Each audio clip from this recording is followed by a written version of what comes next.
Hello नमस्कार जय Hind Vande Mataram friends. तो मित्रों आज जे पीएसआई ની એક્ઝામ હતી એનું જે છે ભાગ બીજો જે છે 101 થી 200 જેટલા પ્રશ્નો પૂછાણા હતા એનું આપણે સંપૂર્ણ સોલ્યુશન લઈને આવ્યા છીએ। તો વિડીયોમાં તમે છેલ્લે સુધી જોતા રહેજો, બરાબર। તો જોઈએ 101મો પ્રશ્ન હતો, કયા સુધારા અધિનિયમે ભારતીય બંધારણની પ્રસ્તાવનામાં ફેરફાર રજૂ કર્યા? અહીંયા શું આવશે? ઓપ્શન એ રાઈટ આન્સર બનશે 42મો બંધારણીય સુધારો 1976, બરાબર। એના અધિનિયમે જે છે ભારતીય બંધારણની પ્રસ્તાવનામાં જે છે એ ફેરફારો રજૂ કર્યા હતા, બરાબર। ઓપ્શન એ રાઈટ આન્સર બનશે અહીંયા। ત્યારબાદનો પ્રશ્ન જોઈએ, justice K S Puttaswamy versus union of India કેસના સુપ્રીમ કોર્ટના ચુકાદા મુજબ કયા અધિકારને જે છે મૂળભૂત અધિકાર તરીકે સ્થાપિત કર્યો? શું આવશે અહીંયા? ઓપ્શન સી રાઈટ આન્સર બનશે, બરાબર। ગોપનીયતા રાઈટ આન્સર બની જશે। ત્યારબાદનો ક્વેશ્ચન જોઈએ, મૂળભૂત અધિકારો ભારતીય બંધારણના કયા ભાગમાં છે? ભાગ 3માં, બરાબર। મૂળભૂત અધિકારો ભારતીય બંધારણના કયા ભાગમાં? તો ભાગ 3માં છે। ત્યારબાદનો ક્વેશ્ચન જોઈએ, ભારતનું બંધારણ તેની અંતિમ સત્તા કોની પાસે મેળવે છે? ભારતનું બંધારણ તેની અંતિમ સત્તા કોની પાસેથી મેળવે? કોની પાસે આવશે? ભારતની પ્રજા પાસેથી, બરાબર। ઓપ્શન એ રાઈટ આન્સર બનશે અહીંયા। ત્યારબાદનો ક્વેશ્ચન જોઈએ 105મો, ભારતીય બંધારણના આર્ટિકલ 19 હેઠળ મૂળભૂત અધિકારો કોને આપવામાં આવે છે? મિત્રો ભારતીય બંધારણના જે છે આર્ટિકલ 19 હેઠળ જે છે એ મૂળભૂત અધિકારો કોને આપવામાં આવશે? કોને આવશે? ભારતીય નાગરિકોને આપવામાં આવશે। નીચે પૈકી કયો ગ્રહ જે છે ગ્રીન હાઉસ વાયુ નથી? નીચેનામાંથી કયો ગ્રીન હાઉસ વાયુ નથી? ઓપ્શન એ રાઈટ આન્સર અહીંયા બની જશે। ત્યારબાદનો ક્વેશ્ચન જોઈએ, ભારતમાં પ્રોજેક્ટ ટાઈગરની શરૂઆત મિત્રો 1973માં આવશે, બરાબર। ઓપ્શન ડી રાઈટ આન્સર બનશે। સાવ ઇઝી ક્વેશ્ચન હતું। ત્યારબાદનો ક્વેશ્ચન જોઈએ, એસિડ વરસાદ માટે કયો ગેસ જવાબદાર છે? મિત્રો એસિડ વરસાદ માટે જે છે કયો ગેસ જે છે જવાબદાર છે? સલ્ફર ડાયોક્સાઇડ જે છે એસિડ વરસાદ માટે જવાબદાર ગેસ છે। ત્યારબાદનો ક્વેશ્ચન જોઈએ, ભૂકંપનું માપન કયું સાધન કરે? સિસ્મોગ્રાફ જે છે ભૂકંપનું માપન કરશે, બરાબર। ત્યારબાદનો ક્વેશ્ચન જોઈએ, આબોહવા પરિવર્તન વિશે કઈ આંતરરાષ્ટ્રીય સંધિ કરવામાં આવી હતી? આબોહવા પરિવર્તન વિશે 2015માં જે છે પેરિસ કરાર આવશે, બરાબર। ઓપ્શન ડી રાઈટ આન્સર આમાં બનશે। ત્યારબાદનો ક્વેશ્ચન જોઈએ, ભારતના બંધારણને ઘડવામાં સૌથી મોટો સ્ત્રોત કયો છે? ભારતના બંધારણને ઘડવા માટેનો મહત્વનો સ્ત્રોત સૌથી મોટો કયો આવશે? ભારત સરકાર અધિનિયમ 1935, ઓપ્શન બી રાઈટ આન્સર બનશે। ત્યારબાદનો ક્વેશ્ચન જોઈએ, બંધારણ સભાએ ભારતીય બંધારણ ક્યારે અપનાવ્યું? 1949માં, બરાબર। અપનાવ્યું 1949માં, અમલ પૂછાય તો 1950માં। ત્યારબાદનો ક્વેશ્ચન જોઈએ, બંધારણ સભાએ ભારતનું બંધારણ ઘડવા માટે કેટલી બેઠક કરી હતી? 11 બેઠક કરી હતી, બરાબર। ત્યારબાદનો ક્વેશ્ચન જોઈએ, બંધારણ સભાએ ડૉક્ટર બી.આર. આંબેડકરની અધ્યક્ષતામાં મુસદ્દા સમિતિની રચના કઈ તારીખે કરી? 29 ઓગસ્ટ 1947માં કરી હતી, બરાબર। ઓપ્શન ડી અહીંયા રાઈટ આન્સર આપણો બનશે। ત્યારબાદનો ક્વેશ્ચન જોઈએ, ભારતના સંવિધાનમાં મૂળભૂત ફરજો કયા ભાગમાં છે? ભાગ 4કમાં, બરાબર। ઓપ્શન સી અહીંયા રાઈટ આન્સર આપણો બનશે। ત્યારબાદનો ક્વેશ્ચન જોઈએ, ક્રિપ્ટોકરન્સી એ શું છે? મિત્રો ડિજિટલ ચલણ, બરાબર। ઓપ્શન બી અહીંયા રાઈટ આન્સર બનશે। ત્યારબાદનો ક્વેશ્ચન જોઈએ, ઈસરો એટલે શું? ઈસરો એટલે શું આવશે? શું આવશે આમાં? ઇન્ટરનેશનલ સ્પેસ રિસર્ચ ઓર્ગેનાઇઝેશન, બરાબર। ઓપ્શન ડી રાઈટ આન્સર અહીંયા બની જશે। ત્યારબાદનો ક્વેશ્ચન જોઈએ, 1 નેનોમીટર એટલે શું? શું આવશે આમાં? ડી રાઈટ આન્સર બનશે। ત્યારબાદ ડીએન એટલે શું? ડીએનએ એટલે શું થશે? અહીંયા ઓપ્શન બી આપણો રાઈટ આન્સર બનશે, બરાબર। ત્યારબાદનો ક્વેશ્ચન જોઈએ, IMF એ શું કાર્ય કરે? IMF જે છે શું કાર્ય કરશે? શું આવશે આમાં મિત્રો? રાઈટ આન્સર આપણો દેશોને આર્થિક સહાય પૂરી પાડવી, ઓપ્શન એ રાઈટ આન્સર બનશે। ત્યારબાદનો ક્વેશ્ચન હતો 121મો, ભારતીય બંધારણમાં કેટલી મૂળભૂત ફરજો દર્શાવવામાં આવી છે? 11 જેટલી જે છે એ ભારતીય બંધારણમાં મૂળભૂત ફરજો જે છે દર્શાવવામાં આવેલી છે। ત્યારબાદનો ક્વેશ્ચન જોઈએ, શિક્ષણનો અધિકાર અધિનિયમ 2009 મુજબ કઈ ઉંમરના બાળકોને મફત અને ફરજિયાત શિક્ષણ મળવું જોઈએ? 6 થી 14 વર્ષના બાળકોને જે છે એ મળવું જોઈએ, બરાબર। ત્યારબાદનો ક્વેશ્ચન જોઈએ, ભારતીય બંધારણમાં પુરુષો અને સ્ત્રીઓ માટે બંને માટે સમાન કામ માટે જે છે સમાન વેતન વિશે કયા ઉલ્લેખ કરવામાં આવેલો છે? ભારતીય બંધારણમાં જે છે પુરુષો અને સ્ત્રીઓ બંને માટે સમાન કામ માટે જે છે સમાન વેતન વિશે ક્યાં ઉલ્લેખ કરવામાં આવ્યો છે? રાજ્યનીતિના નિર્દેશક સિદ્ધાંતોમાં, બરાબર। ઓપ્શન બી રાઈટ આન્સર બનશે। ત્યારબાદનો ક્વેશ્ચન જોઈએ, લોકસભાની ચૂંટણી લડવા માટે ઉમેદવારની લઘુત્તમ ઉંમર કેટલી હોવી જોઈએ? કેટલી આવશે? 15 આવશે, બરાબર। લોકસભાની ચૂંટણી લડવા માટે ઉમેદવારની લઘુત્તમ ઉંમર જે છે કેટલી? તો 25 વર્ષની હોવી જોઈએ। ત્યારબાદનો ક્વેશ્ચન હતો, કયું વિધેયક લોકસભા અને રાજ્યસભા દ્વારા વિશેષ બહુમતીથી જે છે પસાર થવું જોઈએ? અહીંયા ઓપ્શન ડી રાઈટ આન્સર બનશે। ત્યારબાદનો ક્વેશ્ચન જોઈએ, ગુજરાતે વસંત પંચમી ક્યારે ઉજવી? 2 ફેબ્રુઆરી 2025માં, બરાબર। ગુજરાતે જે છે વસંત પંચમી ક્યારે? તો 2 ફેબ્રુઆરી 2025માં ઉજવી। અને ત્યારબાદનો એક ક્વેશ્ચન હતો, કયા મહાનુભાવ વર્ષ 2025માં વડોદરા આવ્યા હતા? પેડ્રો સાંચેઝ, વડાપ્રધાન સ્પેન, બરાબર। ઓપ્શન ડી અહીંયા રાઈટ આન્સર આપણો બનશે. ઓઝોન સ્તર એટલે શું? ઓઝોન સ્તર શું કાર્ય કરે? સૂર્યના કિરણોને જે છે શોષી લે. બરાબર, ઓપ્શન બી રાઈટ આન્સર આપણો અહીંયા બનશે. ત્યારબાદનો ક્વેશ્ચન જોઈએ, માનવીની ભવાઈ નવલકથા કોણે લખી? પન્નાલાલ પટેલ રાઈટ આન્સર બનશે. ત્યારબાદ અહીંયા સેબી એટલે શું? સેબી જે છે એટલે શું? શું આવશે અહીંયા?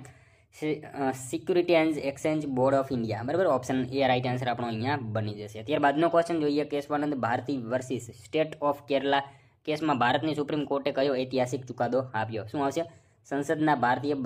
સંસદ જે છે ભારતના બંધારણની મૂળ સંરચનાને બદલી શકાશે નહીં, એવો ચુકાદો આપ્યો હતો. ત્યારબાદનો ક્વેશ્ચન જોઈએ, બંધારણનું અર્થઘટન કરવાની અંતિમ સત્તા કોની પાસે? કોની પાસે આવશે? સુપ્રીમ કોર્ટ પાસે અંતિમ સત્તા. બરાબર, બંધારણનું અર્થઘટન કરવાની અંતિમ સત્તા કોની પાસે? તો સુપ્રીમ કોર્ટ પાસે. ત્યારબાદનો ક્વેશ્ચન જોઈએ, ભારતમાં પંચાયતી રાજ વ્યવસ્થાની ભલામણ 1957 કઈ સમિતિએ કરી? કઈ આવશે? બળવંતરાય મહેતા સમિતિએ કરી. બરાબર, ઓપ્શન એ આપણો અહીંયા રાઈટ આન્સર બનશે. ભારતમાં જે છે પંચાયતી રાજ વ્યવસ્થાની ભલામણ કઈ સમિતિએ? તો બળવંતરાય મહેતા સમિતિએ કરી. ત્યારબાદનો ક્વેશ્ચન જોઈએ, બંધારણના ભાગ 17માં શેનો ઉલ્લેખ છે? રાજભાષાનો. બરાબર, ભાગ 17 શેનો? તો રાજભાષાનો ઉલ્લેખ કરવામાં આવ્યો છે. ત્યારબાદનો એક ક્વેશ્ચન હતો, બંધારણમાં સુધારો કરવાની કાર્યરીતિ બંધારણના કયા આર્ટિકલમાં જોવા મળે છે? આર્ટિકલ 368માં જે છે જોવા મળે છે. ઓપ્શન બી આપણો અહીંયા રાઈટ આન્સર બનશે. ત્યારબાદનો ક્વેશ્ચન જોઈએ, ચિપકો આંદોલન કોની જાળવણી હેઠળ? મિત્રો વૃક્ષ આવશે અહીંયા. ઓપ્શન એ રાઈટ આન્સર બનશે. લાલ ગ્રહ કયો? મંગળ ગ્રહ જે છે લાલ ગ્રહ. બરાબર. ત્યારબાદનો ક્વેશ્ચન જોઈએ, માનવ શરીરનું સૌથી મોટું અંગ એટલે ત્વચા. ઓપ્શન બી રાઈટ આન્સર અહીંયા બનશે આપણો. ત્યારબાદનો એક ક્વેશ્ચન હતો, કયું તત્વ સૂર્યમાં સૌથી વધુ માત્રામાં છે? હાઇડ્રોજન જે છે સૂર્યમાં સૌથી વધારે માત્રામાં હોય છે. ત્યારબાદનો ક્વેશ્ચન જોઈએ, પ્રકાશની પ્રતિ સેકન્ડ ઝડપ કેટલી છે? અહીંયા ઓપ્શન બી આપણો રાઈટ આન્સર બની જશે. બરાબર. અને ત્યારબાદનો ક્વેશ્ચન જોઈએ, સીઆરપીએફ એટલે શું? સીઆરપીએફ એટલે સેન્ટ્રલ રિઝર્વ પોલીસ ફોર્સ. બરાબર, ઓપ્શન બી રાઈટ આન્સર આપણો અહીંયા બનશે. ત્યારબાદનો ક્વેશ્ચન જોઈએ, ભારતીય નાગરિક સુરક્ષા સંહિતા ક્યારે અમલમાં આવી? 1 જુલાઈ 2024માં. ઓપ્શન એ આપણો અહીંયા રાઈટ આન્સર બનશે. ત્યારબાદનો ક્વેશ્ચન જોઈએ, બીએનએસએસ મુજબ નાગરિક એફઆઈઆર કરે છે, પોલીસ સ્ટેશને જઈને એ ફરિયાદમાં સહી કરવા માટે એમની પાસે વધુમાં વધુ કેટલા દિવસો હોય? વધુમાં વધુ કેટલા? 3 દિવસો જેટલા હોય છે. બરાબર, ઓપ્શન સી રાઈટ આન્સર અહીંયા બનશે.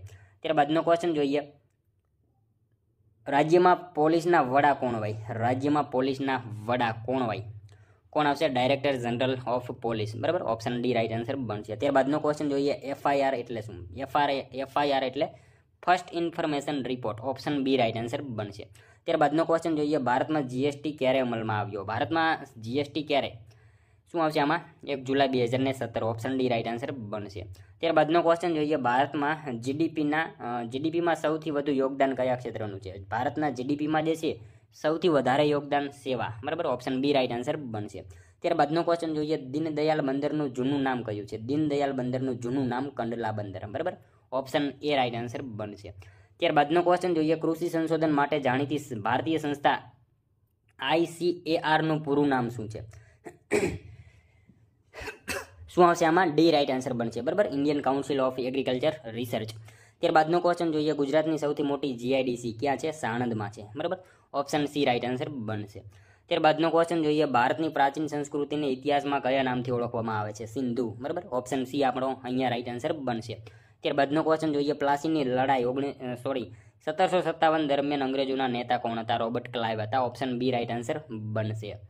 ત્યારબાદનો ક્વેશ્ચન જોઈએ, અષ્ટાધ્યાયી સંસ્કૃત વ્યાકરણ ગ્રંથના લેખક કોણ છે? પાણીની. બરાબર, પાણીની છે અષ્ટાધ્યાયી સંસ્કૃત વ્યાકરણ ગ્રંથના રચયિતા કોણ? તો પાણીની રાઈટ આન્સર બનશે. ભારતીય સાહિત્યનો પ્રારંભ સેનાથી થયો? વેદ આવશે. ઓપ્શન એ રાઈટ આન્સર બનશે. ગુજરાતમાં સશસ્ત્ર ક્રાંતિની પ્રેરણા કોણે આપી? અરવિંદ ઘોષ. બરાબર, ઓપ્શન બી આપણો અહીંયા રાઈટ આન્સર બનશે. ત્યારબાદનો ક્વેશ્ચન જોઈએ, રોજર ફ્રેક્ટર શું રમતા? શું આવશે આમાં રાઈટ આન્સર? ટેનિસ આવશે. બરાબર, ઓપ્શન સી આપણો અહીંયા રાઈટ આન્સર બનશે. ત્યારબાદનો ક્વેશ્ચન જોઈએ, કઈ રમત માટે ફિફા વર્લ્ડ કપ અપાય છે? ફૂટબોલની રમત માટે આવશે. Mahatma Mandir convention and exhibition centre ક્યાં આવેલું છે? ગાંધીનગરમાં આપણને જોવા મળશે. ત્યારબાદનો ક્વેશ્ચન જોઈએ, ધ ડિજિટલ માર્કેટ્સ એક્ટ કોની સાથે સંકળાયેલ છે? કોની સાથે આવશે અહીંયા? ધ ડિજિટલ માર્કેટ એક્ટ જે છે કોની સાથે આવશે? European union. બરાબર, ઓપ્શન એ રાઈટ આન્સર બનશે. મધુબની કલા ક્યાંની છે? બિહારની છે. બિહારની જે છે મધુબની કલા છે. ત્યારબાદનો ક્વેશ્ચન જોઈએ, જય જય ગરવી ગુજરાત કાવ્ય કોણે લખ્યું? કવિ નર્મદે લખ્યું છે. ત્યારબાદનો ક્વેશ્ચન જોઈએ, બ્રિટિશરોએ ભારતમાં રોલેટ કાયદો જે છે ક્યારે પસાર કર્યો? ક્યારે આવશે? 1919માં. બારડોલી સત્યાગ્રહ 1928માં થયો હતો. અને ત્યારબાદનો એક ક્વેશ્ચન જોઈએ, સ્વપ્ન વાસવદના લેખક જે છે નીચેનામાંથી કોણ છે? કોણ આવશે? ઓપ્શન બી રાઈટ આન્સર બનશે. ત્યારબાદનો ક્વેશ્ચન જોઈએ, ક્ષેત્રફળની દ્રષ્ટિએ ભારતનું સૌથી મોટું રાજ્ય કયું છે? રાજસ્થાન. બરાબર, ઓપ્શન ડી રાઈટ આન્સર બનશે અહીંયા. ત્યારબાદનો ક્વેશ્ચન જોઈએ, કઈ કૃતિને ઈસવીસન 2024નું બુકર પ્રાઇઝ મળ્યું? કોણ આવશે અહીંયા? ઓર્બિટલ આવશે. ઓપ્શન સી રાઈટ આન્સર બની જશે. ત્યારબાદનો ક્વેશ્ચન જોઈએ, કોને વર્ષ 2025નો પદ્મશ્રી પુરસ્કાર મળેલ નથી? કોને જે છે એ નથી મળેલો? તો વિનાયક લોહાની જે છે એમણે નથી મળેલો. બરાબર. ત્યારબાદનો ક્વેશ્ચન જોઈએ, સંયુક્ત રાષ્ટ્રના વર્તમાન મહાસચિવ કોણ છે? સંયુક્ત રાષ્ટ્રના વર્તમાન જે છે એ મહાસચિવ કોણ છે? કોણ આવશે? ઓપ્શન ડી અહીંયા આપણો રાઈટ આન્સર બની જશે. બરાબર. ત્યારબાદનો ક્વેશ્ચન જોઈએ, પેરિસ 2024 ઓલિમ્પિકમાં કઈ ભારતીય ખેલાડીને મેડલ મળ્યો નથી? લક્ષ્ય સેન. બરાબર, ઓપ્શન બી અહીંયા આપણો રાઈટ આન્સર બનશે. ત્યારબાદનો ક્વેશ્ચન જોઈએ, કયું રાજ્ય મસાલાઓની ભૂમિ તરીકે ઓળખાય છે? કેરળ જે છે એ મસાલાઓની ભૂમિ તરીકે ઓળખાય છે. બરાબર. ત્યારબાદનો ક્વેશ્ચન જોઈએ, ગુજરાતનું સૌથી ઊંચું શિખર કયું છે? ગુજરાતનું સૌથી ઊંચું શિખર ગિરનાર છે. બરાબર. ત્યારબાદનો ક્વેશ્ચન જોઈએ, કયો દિવસ વિશ્વ મહાસાગર દિવસ તરીકે ઉજવાય છે? 8 જૂન. બરાબર, ઓપ્શન સી અહીંયા રાઈટ આન્સર બનશે. ત્યારબાદનો ક્વેશ્ચન જોઈએ, ગુજરાતી ભાષા કયા જૂથની ભાષા છે? ભારતીય યુરોપીય. બરાબર, ભારત યુરોપીય ભાષા છે. ત્યારબાદનો ક્વેશ્ચન જોઈએ, નીચે પૈકી કયો વાક્યનો પ્રકાર નથી? શું આવશે આમાં રાઈટ આન્સર? આનો એક આન્સર મિત્રો કોમેન્ટમાં તમે જણાવજો. બરાબર. ત્યારબાદનો ક્વેશ્ચન જોઈએ, મોનાલિસાના ચિત્રકાર કોણ છે? મોનાલિસાના ચિત્રકાર જે છે એ કોણ છે? લિયોનાર્ડો ડ વિન્ચી. બરાબર, ઓપ્શન બી આપણો અહીંયા રાઈટ આન્સર બનશે. ત્યારબાદનો ક્વેશ્ચન જોઈએ, કયા ક્ષેત્રમાં દાદા સાહેબ ફાળકે એવોર્ડ આપવામાં આવે છે? ફિલ્મ ક્ષેત્રે. બરાબર, ઓપ્શન સી આપણો અહીંયા રાઈટ આન્સર બનશે. ત્યારબાદનો ક્વેશ્ચન જોઈએ, કઈ યુનેસ્કો વર્લ્ડ હેરિટેજ સાઇટ નથી? કઈ જે છે નીચેનામાંથી યુનેસ્કો વર્લ્ડ હેરિટેજ સાઇટ નથી? તો ગેટવે ઓફ ઇન્ડિયા આ બધી તો છે. બરાબર. ત્યારબાદનો ક્વેશ્ચન જોઈએ, વિશ્વ પર્યાવરણ દિવસ 5 જૂને મનાવવામાં આવે છે. ત્યારબાદનો ક્વેશ્ચન જોઈએ, 7 એપ્રિલ વિશ્વ આરોગ્ય દિવસ તરીકે શા માટે ઉજવાય છે? 7 એપ્રિલ વિશ્વ આરોગ્ય દિવસ શા માટે ઉજવાય છે? હુનો સ્થાપના દિવસ. બરાબર, ઓપ્શન એ આપણો અહીંયા રાઈટ આન્સર બનશે. ત્યારબાદનો ક્વેશ્ચન જોઈએ, તાપી નદી પર કઈ યોજના નથી? ધરોઈ. બરાબર, ધરોઈ જે છે એ તાપી ઉપર નથી. બરાબર. નેક્સ્ટ ક્વેશ્ચન જોઈએ, પિઠોરા એટલે શું? ભીંતચિત્ર. પિઠોરા એટલે શું? તો ભીંતચિત્ર થશે. નેક્સ્ટ ક્વેશ્ચન જોઈએ, ત્યારબાદનો કોણાર્કનું સૂર્ય મંદિર કયા રાજ્યમાં આવેલું છે? મિત્રો કોણાર્કનું સૂર્ય મંદિર જે છે ઓડિશા રાજ્યમાં આવેલું છે. બરાબર. ત્યારબાદનો ક્વેશ્ચન જોઈએ, ભારતમાં હેમિસ રાષ્ટ્રીય ઉદ્યાન ક્યાં આવેલું છે? લદ્દાખમાં આવશે. હેમિસ રાષ્ટ્રીય ઉદ્યાન ક્યાં? તો લદ્દાખમાં જે છે આવેલું છે. રાષ્ટ્રીય શાયર કોણ છે? ઝવેરચંદ મેઘાણી જે છે રાષ્ટ્રીય શાયર છે. ત્યારબાદનો ક્વેશ્ચન જોઈએ, વિમાન કયા સિદ્ધાંત મુજબ ઉડે છે? વિમાન જે છે કયા સિદ્ધાંત મુજબ ઉડે? બર્નોલી. ઓપ્શન સી આપણો અહીંયા રાઈટ આન્સર બનશે. પ્રથમ કમ્પ્યુટરની શોધ કોણે કરી? ચાર્લ્સ બેબેજે કરી હતી. બરાબર, ઓપ્શન એ રાઈટ આન્સર બનશે. ત્યારબાદનો ક્વેશ્ચન જોઈએ, કમ્પ્યુટરની ભાષામાં રેમ એટલે શું? રેમ એટલે શું? Random access memory. બરાબર, ઓપ્શન બી રાઈટ આન્સર બનશે અહીંયા. નેક્સ્ટ ક્વેશ્ચન જોઈએ, ત્યારબાદનો એઆઈ એટલે શું? Artificial intelligence. બરાબર, ઓપ્શન સી અહીંયા રાઈટ આન્સર બનશે. નેક્સ્ટ ક્વેશ્ચન જોઈએ, રોબોટિક્સમાં કઈ ટેકનોલોજીનો ઉપયોગ કરવામાં આવે છે? રોબોટિક્સમાં જે છે કઈ ટેકનોલોજીનો ઉપયોગ કરવામાં આવે છે? અહીંયા ઉપરના તમામ આવશે. ઓપ્શન ડી રાઈટ આન્સર બનશે. ત્યારબાદનો ક્વેશ્ચન જોઈએ, કયું સાંસ્કૃતિક નૃત્ય મુખ્યત્વે ઉત્તર ભારત સાથે સંકળાયેલું છે? ઉત્તર ભારત સાથે કયું આવશે? કથક આવશે. બરાબર, ઓપ્શન ડી રાઈટ આન્સર બનશે. ત્યારબાદનો ક્વેશ્ચન જોઈએ, મહાબલીપુરમમાં આવેલા મંદિરો કયા નામથી ઓળખાય છે? મહાબલીપુરમમાં આવેલા મંદિરો જે છે એ રથ મંદિરો. બરાબર, ઓપ્શન બી રાઈટ આન્સર બનશે. યુનેસ્કોનું પૂરું નામ? યુનેસ્કોનું પૂરું નામ તો શું થશે? United national education systematic and scientific and cultural organization. Option B right answer બનશે. United nations educational scientific and cultural organization. બરાબર, ઓપ્શન સી આપણો અહીંયા રાઈટ આન્સર બની જશે. ત્યારબાદનો ક્વેશ્ચન જોઈએ, કયા ગુજરાતી કવિને જ્ઞાનપીઠ પુરસ્કાર મળ્યો નથી? કયા ગુજરાતી કવિને જે છે જ્ઞાનપીઠ પુરસ્કાર મળ્યો નથી? અહીંયા સુંદરમ જે છે એમણે નથી મળેલો. બરાબર. ત્યારબાદનો ક્વેશ્ચન જોઈએ, ગુજરાતમાં નવી રંગભૂમિની શરૂઆત કોણે કરી? ગુજરાતમાં જે છે નવી રંગભૂમિની શરૂઆત કોણે કરી? ઓપ્શન એ રાઈટ આન્સર અહીંયા બની જશે. બરાબર. નેક્સ્ટ ક્વેશ્ચન જોઈએ, ત્યારબાદનો શ્રેષ્ઠ ફિલ્મ માટેનો ફિલ્મ ફેર એવોર્ડ કોને મળ્યો? શ્રેષ્ઠ ફિલ્મ માટેનો એવોર્ડ જે છે એ 12 ફેલને મળ્યો. બરાબર. ત્યારબાદનો ક્વેશ્ચન જોઈએ, G20 સમિટ ભારતમાં ક્યારે યોજાઈ હતી? 2023માં જે છે ભારતમાં G20 સમિટ યોજાઈ હતી. ત્યારબાદનો ક્વેશ્ચન છે, કેનેડામાં ઇન્ડિયા બિલ પે ઓનલાઈન સેવા કોણે શરૂ કરી? કોણ આવશે અહીંયા? બીકન. બરાબર, ઓપ્શન સી રાઈટ આન્સર બનશે અહીંયા. ત્યારબાદનો ક્વેશ્ચન જોઈએ, ભારતના ઉપરાષ્ટ્રપતિ તરીકે કયા મહાનુભાવે સેવા આપી નથી? મિત્રો અહીંયા જે છે એ ઘનશ્યામ તિવારી જે છે એમણે સેવા આપી નથી. બરાબર, ઓપ્શન બી રાઈટ આન્સર બનશે. અને ભારતનો અક્ષાંશ અને રેખાંશ કેટલો છે? અહીંયા ઓપ્શન બી આપણો રાઈટ આન્સર બની જશે. તો મિત્રો આ તો વિડીયો તમે એક વિડીયોમાં જે છે લાઇક કરી દેજો, તમારા મિત્રો જોડે શેર કરજો જેથી એમને પણ ઉપયોગી બને. અને આપણી ચેનલ ઉપર નવા હોય તો મિત્રો આપણી ચેનલ ઉપર જે છે તમને ઘણા બધા મોડેલ પેપર જોવા મળશે, એ પણ તમને જે છે જોઈ લેજો કોન્સ્ટેબલની તૈયારી કરતા હોય તો મળશું હવે આપણે કાલે બીજા વિડીયોમાં. ત્યાં સુધી જય હિન્દ, વંદે માતરમ.